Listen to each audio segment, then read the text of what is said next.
মৰমৰ ছাত্ৰ-ছাত্ৰীসকল, আজিৰ এই ভিডিঅ'ত আলোচনা কৰিম অষ্টম শ্ৰেণীৰ সায়েন্সৰ লেসন 7ৰ ফ্ৰেকশন অৰ্থাৎ ঘৰ্ষণ নামৰ পাঠটিৰ সকলো পাঠভিত্তিক প্ৰশ্ন উত্তৰ আৰু পৰীক্ষাত আহিবলগীয়া গুৰুত্বপূৰ্ণ প্ৰশ্ন উত্তৰসমূহ অতি সহজ আৰু চুটিকে আলোচনা কৰিম। তো ছাত্ৰ-ছাত্ৰীসকল, তোমালোকে ভিডিঅ'টো স্কিপ নকৰাকৈ লাষ্টলৈকে চাই থাকিবা।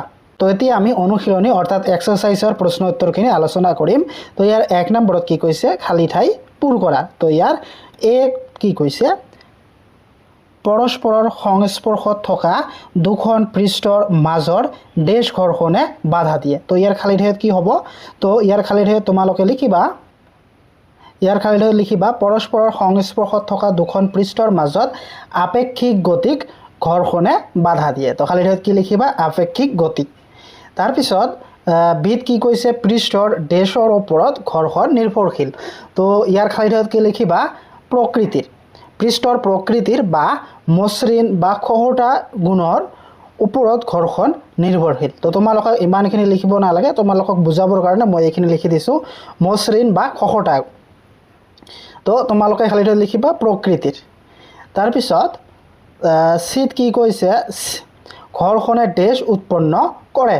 তো উত্তৰত বা খালী ঠাইত লিখিবা তাপ, ঘৰ্ষণে তাপ উৎপন্ন কৰে। তাৰপিছত ডিত কি কৈছে, কেৰম বৰ্ডৰ ওপৰত পাউডাৰ ছটিয়ালে ঘৰ্ষণ কি কৰে, কমে।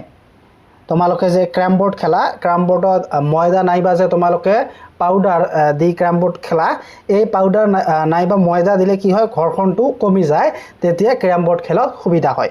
তো খাদ্যত কি লিখিবা, কমে, ঘৰ্ষণ কি কয়, কমে। তাৰপিছত ইত কি কৈছে, স্থিতি ঘৰ্ষণতকৈ পিছল ঘৰ্ষণৰ মান কি, খালী ঠাইত কি লিখিবা, কম। স্থিতি ঘৰ্ষণতকৈ পিছল ঘৰ্ষণৰ মান কম হয়।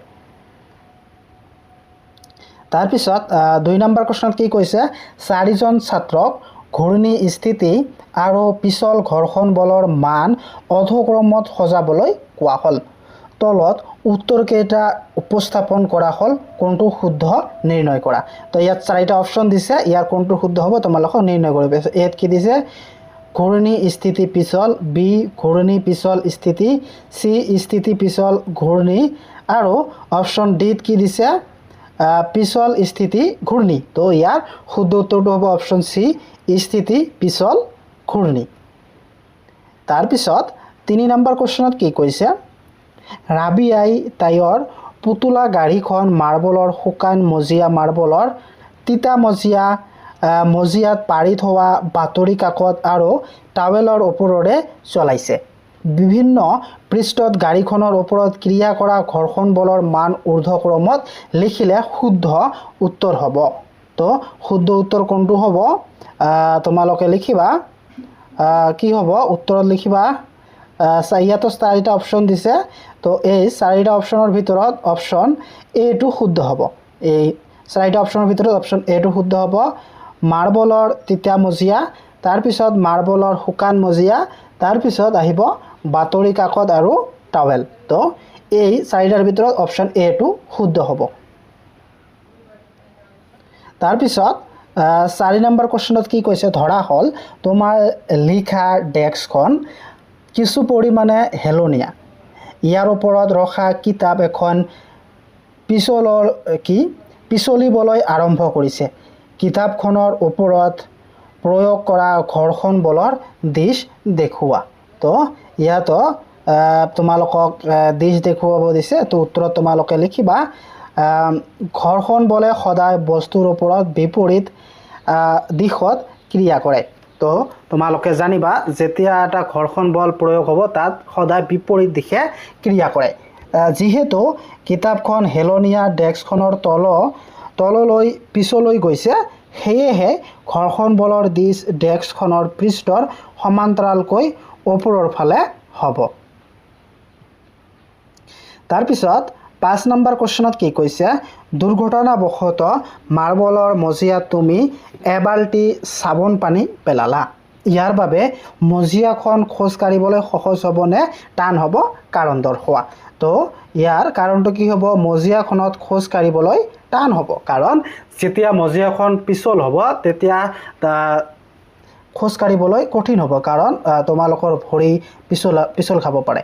তো ইয়াৰ কাৰণটো তোমালোকে এনেদৰে লিখিবা চাবোন পানীয়ে মাৰ্বলৰ মজিয়াত খহটা গুণ বহুখিনি কমাই দিয়ে কি কৰে চাবোন পানী বা সাৰ্ফ পানী পিছল হোৱাৰ কাৰণে এই মজিয়াৰ যে খহটীয়া কি আছে এইটো কমাই দিয়ে যাৰ ফলত মজিয়াখন অতিশয় পিছল হৈ পৰে আমি খোজ কাঢ়োতে ভৰিৰে মাটিত পিছফাললৈ বল প্ৰয়োগ কৰোঁ আৰু ঘৰ্ষণ বলৰ বাবে মাটিয়ে আমাক সমানেই সন্মুখৰ ফালে ঠেলি দিয়ে কিন্তু চাবোন পানীৰ বাবে ঘৰ্ষণ বল যথেষ্ট কমি যোৱাৰ ফলত আমাৰ ভৰি পিছলৈ যাব আৰু খোজ কাঢ়িবলৈ অসুবিধা হ'ব তাৰপিছত 6 নম্বৰ কোৱেশ্চনত কি কৈছে খেলুৱৈসকলে গজাল থকা জোতা কিয় ব্যৱহাৰ কৰে ব্যাখ্যা কৰা তো ইয়াৰ ব্যাখ্যাটো তোমালোকে এনেদৰে কৰিবা উত্তৰত লিখিবা খেলুৱৈসকলে পিন্ধা জোতাৰ তলত গজাল বা যাক আমি স্পাইক বুলি কওঁ লগোৱাৰ বাবে লগোৱা থাকে কাৰণ ই জোতা আৰু মাটিৰ মাজত ঘৰ্ষণৰ বল বৃদ্ধি কৰে জোতাৰ যে তলফালে গজাল বা স্পাইক লগা থাকে ই লগা থাকিলে কি মাটিৰ লগত ঘৰ্ষণৰ কিটো বৃদ্ধি কৰে ঘৰ্ষণ বল বৃদ্ধি পোৱাৰ ফলত খেলুৱৈসকলে মাটিত দৃঢ়তাৰে খামুচি ধৰিব পাৰে আৰু দৌৰতে বা খেলতে পিছলি পৰাৰ ভয় নাথাকে এক কথাত ক'বলৈ গ'লে পিছলি পৰাৰ ভয়ত খেলুৱৈসকলৰ জোতাৰ তলত স্পাইক বা গজাল লগোৱা থাকে তাৰপিছত 7 নম্বৰ কোৱেশ্চনত কি কৈছে ইকবালে পাতল বাকচ এটা আৰু সীমাই একে ধৰণৰ কিন্তু গধুৰ বাকচ এটা একেখন মজিয়াৰে ঠেলিব লগা হৈছে কোনে বেছি বল প্ৰয়োগ কৰিব লগিয়া হ'ব আৰু কিয় কোনে বল বেছি প্ৰয়োগ কৰিবলৈ সীমাই বেছি বল প্ৰয়োগ কৰিব লাগিব কাৰণ সীমাই কি কৰিব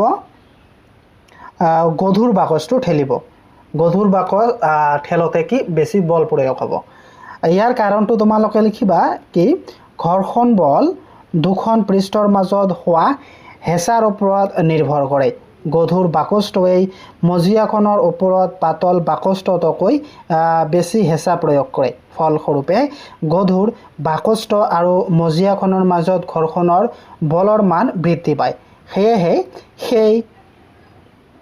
এই অধিক ঘৰ্ষণ বল অতিক্ৰম কৰিবলৈ সীমাই বেছি বল প্ৰয়োগ কৰিব লাগিব কাৰণ সীমাৰ বাকচটো কি আছিল গধুৰ তো গধুৰ বাকচ যেতিয়া এটা মজিয়াত থাকিব তেতিয়া তাৰ ঘৰ্ষণৰ কিটো বৃদ্ধি হ'ব সেই কাৰণে গধুৰ বাকচ এটা সাধাৰণতে পাতল বাকচতকৈ বেছি বল প্ৰয়োগ কৰিব লাগিব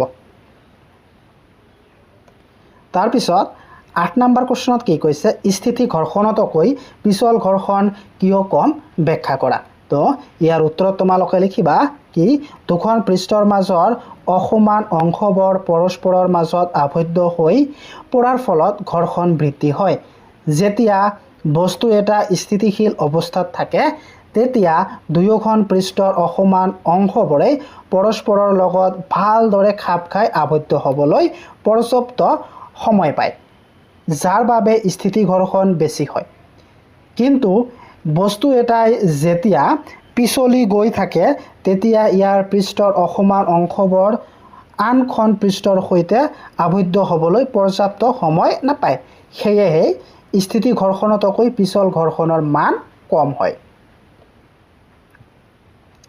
তাৰপিছত 9 নম্বৰ কোৱেশ্চনত কি কৈছে উদাহৰণৰ সৈতে দেখুওৱা যে ঘৰ্ষণ শত্ৰু আৰু মিত্ৰ দুয়োটাই তো এটা উদাহৰণ দি তোমালোকক দেখুৱাব দিছে তো উত্তৰত তোমালোকে লিখিবা ঘৰ্ষণ আমাৰ বাবে প্ৰয়োজনীয় মিত্ৰ হোৱাৰ লগতে ক্ষতিকাৰক অৰ্থাৎ শত্ৰু ইয়াৰ কেইটামান উদাহৰণ তলত দিয়া হ'ল ঘৰ্ষণ মিত্ৰ হোৱাৰ উদাহৰণ কেইটা হ'ল কি ঘৰ্ষণৰ বাবে আমি মাটিত সুকলমে খোজ কাঢ়িব পাৰোঁ ঘৰ্ষণৰ কাৰণে আমি মাটিত খোজ কাঢ়িব পাৰোঁ তাৰপিছত ঘৰ্ষণৰ বাবে আমি কলম বা পেন্সিলেৰে কাগজত লিখিব পাৰোঁ তাৰপিছত ঘৰ্ষণ নথকা হ'লেই ব্ৰেক মাৰি চলন্ত গাড়ী এখন ৰখাব পৰা নগ'লহেঁতেন তাৰপিছত এতিয়া আমি ঘৰ্ষণ শত্ৰু হোৱাৰ উদাহৰণ কেইটা জানিম তো প্ৰথম উদাহৰণটো হৈছে ঘৰ্ষণৰ ফলত আমাৰ জোতাৰ তলৰ অংশ গাড়ীৰ টায়াৰ আদি